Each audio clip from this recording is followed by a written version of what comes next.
घंटों के अंदर ही हमारी सेना ने 18 आतंकवादियों को मारकर अपने सैनिकों की शहादत का बदला ले लिया है।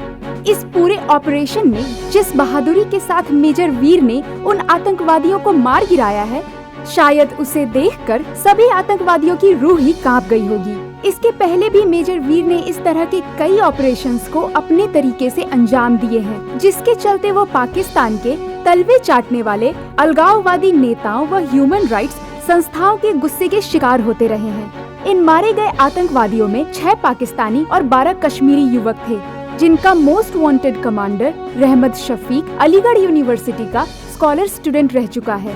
इस पे हमारे संवाददाता ने कश्मीरियों के ह्यूमन राइट्स के लिए लड़ने वाली मिस रूबिका से बातचीत की। कभी जन्नत कहा जाने वाला कश्मीर आज जहन्नुम बन गया है।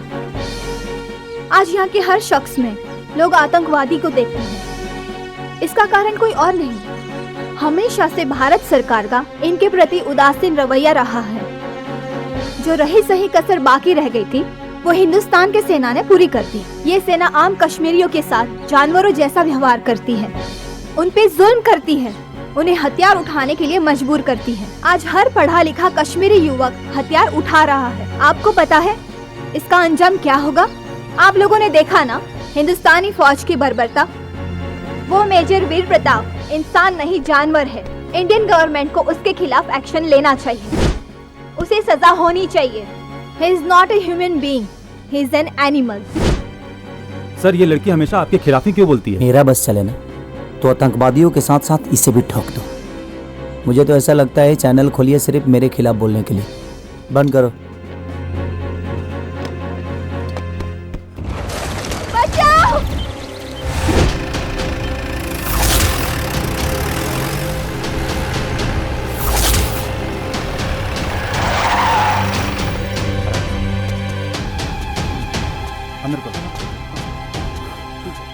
जय हिंद सर। जय हिंद। सब सिप तो है ना? सर, गाड़ी में टोटल 4 लोग फंसे थे। 3 को तो हमने किसी तरह निकाल लिया है, लेकिन एक लड़की अभी भी फंसी हुई है सर। बहुत ही कॉम्प्लिकेटेड सिचुएशन है सर। बचाओ! आओ। Yes sir. बचाओ! हेल्प!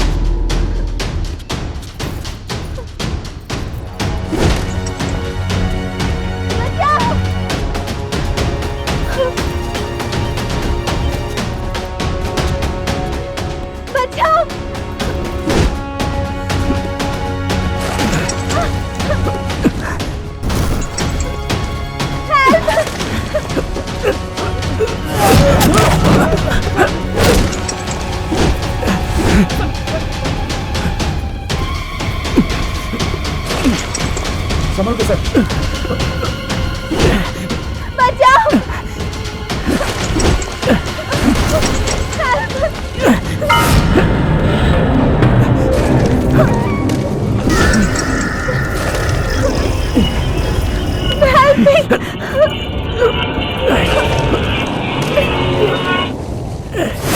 वो मेजर वीर प्रताप इंसान नहीं जानवर है।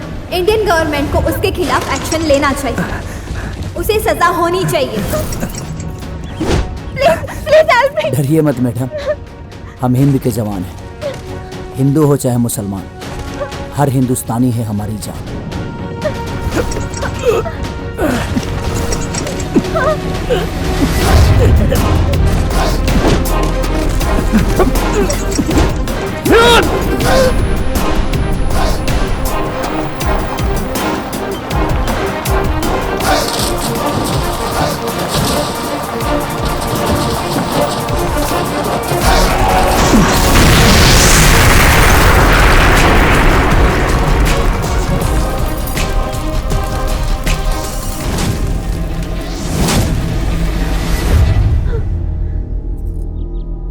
इन्हें होश आते ही ये दवा दे देना। बैठिए। हाँ सर, हाँ वो नर्स, हाँ वो दे चुकी है। ये सर, देखो इन्हें। वो दो, इधर दो। ओ, शांत ठीक हो रहिए। जाएंगी बस।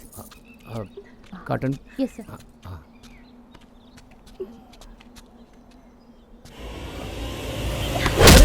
क्या कर रहे हो? जानवर हो क्या? आतंकवादियों की वकालत करते करते तुम्हें सारे लोग जानवर नजर आने लगे हैं। ना नींद की परवाह, ना भूख की चिंता, ना जाड़ा देखता है, ना गर्मी देखता है। 24 घंटा अपनी जान हथेली पे लेके जो सीमा पे खड़ा रहता है वो जानवर है। अपने माँ बाप को बेसहारा करके दूसरों को सहारा देने वाला जवान जानवर है। जिस मानव अधिकार के लिए तुम गली गली घूम कर चिल्ला रही हो, उनके हाथों मारे गए जवान सिविलियन के लिए क्या कोई मानव अधिकार नहीं है? जिन सैनिकों की लाश तक छत बिछत कर दी जाती है, क्या उनके लिए कोई ह्यूमन राइट नहीं है? एक छोटे से जख्म पे तुम्हें इतना दर्द हो रहा है, तो जिन जवानों की बॉडी गोलियों से छल्ली कर दी जाती है, उनको कितना दर्द होता होगा? कभी इसका भी तो एहसास करो, क्योंकि हम भी तो इंसान हैं। हम मरते हैं फिर भी लड़ते हैं, यही हमारी शान है, क्योंकि हम हिंद के जवान हैं। अपने बयानों के लिए माफी चाहती हूँ, लेकिन आप अपने तेवर में बोलते हुए बहुत अच्छे लगते हैं। आप मैरिड है? जी नहीं, कोई अफेयर? अभी नहीं। तब तो ठीक है। हाँ, तब तो ठीक है। क्या ठीक है? जेकरा जौन मन में आई वो एक घर में नइखे कर सकत। केहू की मनमानी ना चली।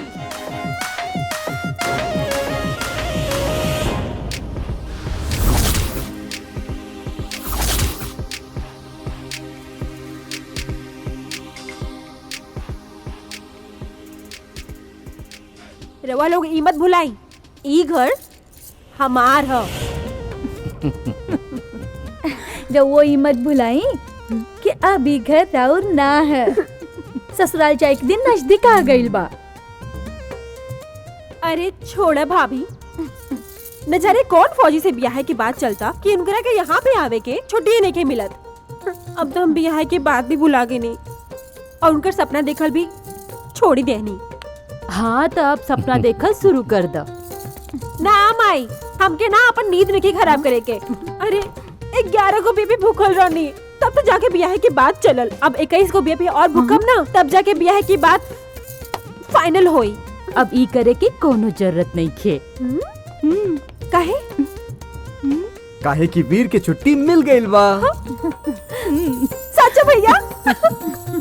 सच में? हाँ रे पगली, ई देख आरती के व्हाट्सएप आइल बा। भैया भैया दी ना भैया प्लीज। अरे